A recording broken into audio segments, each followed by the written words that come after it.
How's it going, everybody? Welcome back to the channel. Today we are going to be going over this guy. This is my newest plow truck. Added another one to the fleet. We are growing, unfortunately. It's a good thing, but it's just a lot. So since I was on last, I have added a Boss plow to my daily driver. I usually have them. I was hoping to be able to get another truck like that up and going. As luck would have it, that truck's been sitting at the auction yard that I frequent since October, and the company that owned it did not provide the title to the auction company until right before Christmas. So it was in every sale from October until January, but they kept having to pull it. But no worries there. Patience paid off, and I ended up picking up this truck for $1,000. Let's take a look. So this is a 2009 Silverado 2500 HD. 6-liter gas, 6L90, 6-speed automatic, 4-wheel drive. All the miles like I typically end up owning. As you can see, we're working through some issues. So unfortunately, I never learned my lesson. And let's back up a little bit. When I first went to inspect this truck, it was running, driving. What did the description say? Per the description, runs and moves, battery light on, check engine light on, ABS light on. Did I say battery light? Yeah, battery light, engine noise, and overheated during pictures. So while they were walking around doing their photos for the truck, it started overheating. That was how it was described. That was how it was sold. When I went and inspected this thing back in October, I started it. It ran, it drove. I was able to kind of put it around the auction yard. I think I got it up into third gear. Drove really nice for a truck with 394,000 miles on it. So, yeah, it's been around the block a time or two. But I don't care. My everyday truck that gets the crap beat out of it towing and plowing now has 340, and I have tons of other trucks north of 300,000 miles.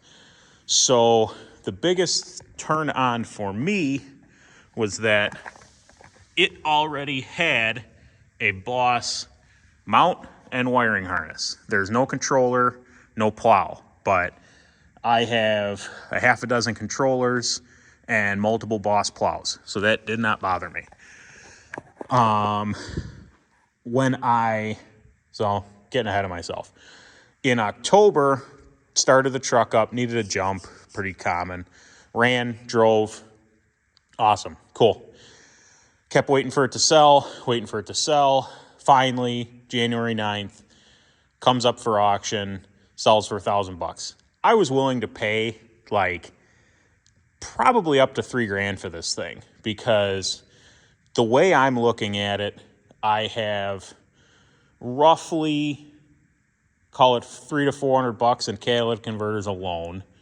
I have about $700 in plow mount and wiring, which this will work for any 99 to 2010 GM. I know it's weird because the body styles are 9907 classic, 07 to 13, but that's just how it goes. And then on top of that, let me get over here with some better light. This truck has damn near new 285 Duratrax on the PYO aluminum wheels. So there's easily $1,000 in wheels and tires on this truck alone. And then on top of that, you open it up and it's clean. It's a nice truck. Power windows, power locks, AC, cruise control, heated mirrors, Full center console. Yeah, I mean, leather wrapped wheel. It's pretty much exactly how I would have ordered one. Cloth, full console. You can't do heated cloth. That'd be sweet. But then with the rubber floor, which does not really look like it's ever been beat up. The other thing that I did notice even before I got it was that this plow mount has next to no wear on it. If you look at this part, this is where these two areas are where most of the wear occurs. Like if you come over here to my truck, this mount has been on a couple of Super Duties already, and you can see there's some ovaling out there, and same with this pin here, you can feel a ridge. So, sweet, we're way ahead.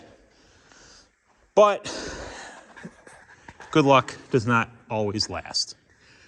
When I went to go pick it up, I had ignition power, no start. Turn the key, doesn't do anything.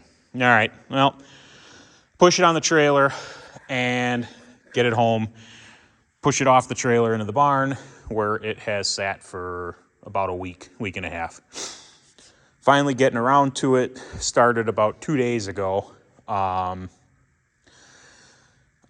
Like I was saying, I never learned my lesson, so instead of actually doing diagnostics, I just threw the parts cannon at it and said, well, must be a starter, because I hear the relay clicking in the fuse block, but I'm getting nothing to the starter solenoid. I also work by myself, so I couldn't test power to the signal wire going into the starter solenoid. So I bought a starter, put that in, still nothing. Ended up being a 2 amp fuse for the security light that was on that I just completely and totally missed, and came to find out that there's a fuse in the engine bay fuse block that when it goes, it cuts power to the BCM, which then cuts power to the security pass lock device on these trucks. So a new starter, probably not the worst thing, because the one that I took out of it was for sure a 400,000 mile original. It's now new. So as to not make that same mistake again, issue number 2 was alternator, or it had a battery light on. So at this point, what I have done to this truck was put a starter in it, figure out the issue in the fuse block, and then remove the alternator. I'm glad I did. Remove the alternator, went and got it tested. Alternator tests out good. So from here, we need to figure out what the issue is with that. One big thing with these trucks, see if I can zoom in. See all that corrosion? These fuse blocks, there's probably some other areas you can see. Yeah.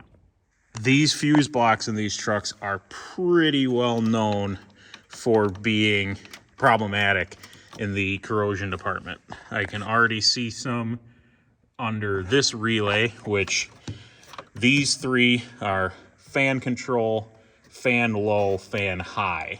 So these are what control the speeds on our clutch fan, which might lead to why this truck will go well over 210 or 195 or whatever the thermostat is set at, or the control in the PCM, and we never get fan on, and with that we overheat.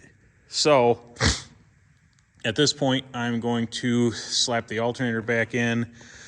I just remembered that I once again did not bring a multimeter, so we'll probably slap the alternator in and just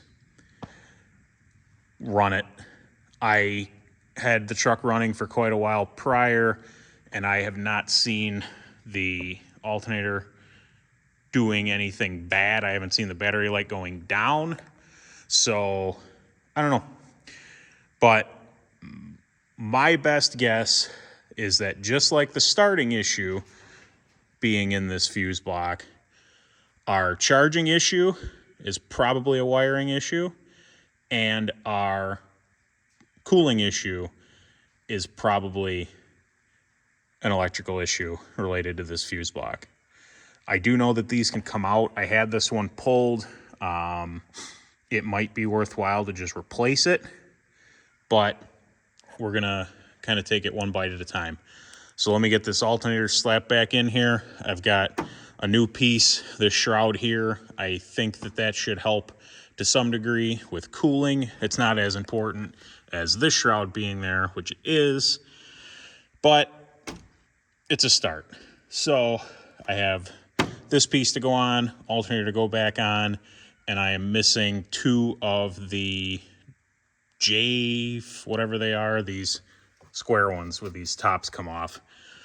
These are ridiculously expensive, so I'm going to order those on Amazon, but I have another 09 3500 that's a plow truck, or not a plow truck, it's going to be a dump truck. So I actually just robbed the shroud here and the J fuses that I needed off of that dump truck because it's just sitting in front of my house while I filled it with building materials. So that one can wait for prime shipping, while I'd really like to get this thing up and going, start driving it, put a week's worth of use on it or so, a couple hundred miles, before I decide to turn it loose on our next storm, so that I don't have to keep, number one, beating up on this thing, and number two, it is ridiculously long and I hate doing it. So stay tuned. I'd also love to know why I own an expensive service truck and I do everything out of an old DeWalt drill bag and a pickup truck. Never have any of the right tools, but we'll figure it out. Oh.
Now's when I'm really wishing that I can only bring deep well sockets. Let me see if I've got any. This toolbox is full of a bunch of stuff that I bought from an auction a long, long time ago. But if I remember correctly, this little companion tool set, yep, 15, 17, well, it's almost as big as I got, but that'll work.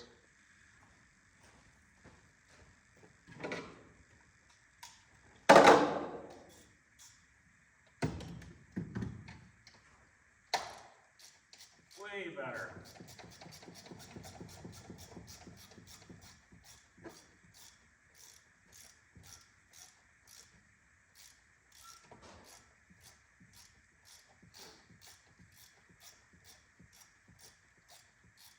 For being honest, this is why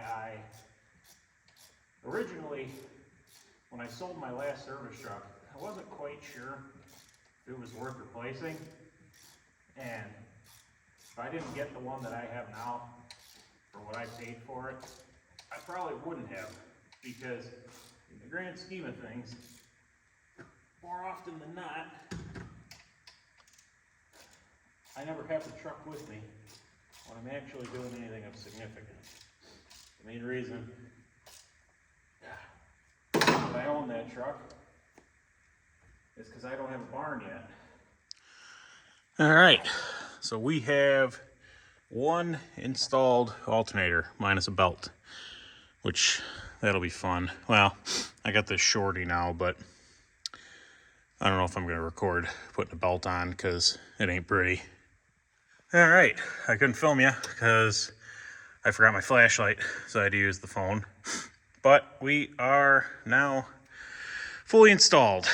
So the next step is to replace these little J fuses, because why we started doing these, I don't know, but the fact that they're almost $6 a piece kind of sucks.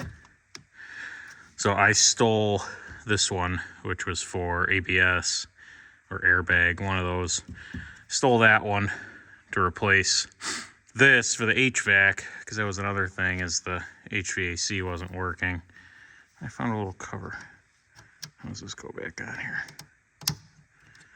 Perfect. So now I only have one that's still missing its cover. I'd love to get one for that. So, and then this little guy here, don't do what I do. That's got a 15 amp in it right now, and it should be a 2, but I just wanted to test the theory that was the issue. So we're gonna take our fuse box cover, throw it over here, grab this piece, grab our gloves, channel lock, grab a whole handful of these, and then I doubt that in the grand scheme of things, this being here is going to do much for our cooling issue, but I'd rather just eliminate it now. All right, so we got this cover installed. I got the fuses that I was missing back on, alternator's on, belt is on, and I have cables on this right now just because this battery was a little low. So I did figure out that we still are not charging. I threw my meter on there quick. So at this point, I'm just gonna run the truck to act as my alternator.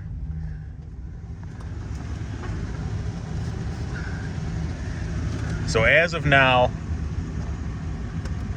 about that. We have airbag light, that's not a big deal. Hood, yep. Service battery charging system. That's all we get. So, that's still a big issue. At this point, we have a charging issue and we have an overheating issue, maybe. So, I don't want to say I'm at a loss, but I have a brand new battery in this truck. They had a very, very horribly installed dual battery in here. And to the best of my knowledge, I have removed all of that. I'm going to run a dual battery for the plow. They had this installed incredibly stupid. They had like 3 different sections of wire tied together for the positive. Ground was okay, but all the plow controls they had, or not plow controls, the power to the plow motor and to the solenoid was all still running off the main battery. So it was definitely helping having a second battery, but it wasn't doing what it should have been doing, which was kind of act as a capacitor like you'd put in a stereo system, to take that load off the main truck battery for the plow. So I'll get a new power cable, run that nicely to a new battery, and then I'm gonna have to move all of my plow stuff over from the upper passenger side corner down behind the driver's side headlight, which is where the dual batteries go in these trucks. So at this point, I'm just sitting here. We have heat, which is nice. I don't know if they were testing, trying to figure something out, but one of those 40 amp J fuses was actually missing for the heat. So I didn't have any blower motor controls. As of now, I still don't have air conditioning.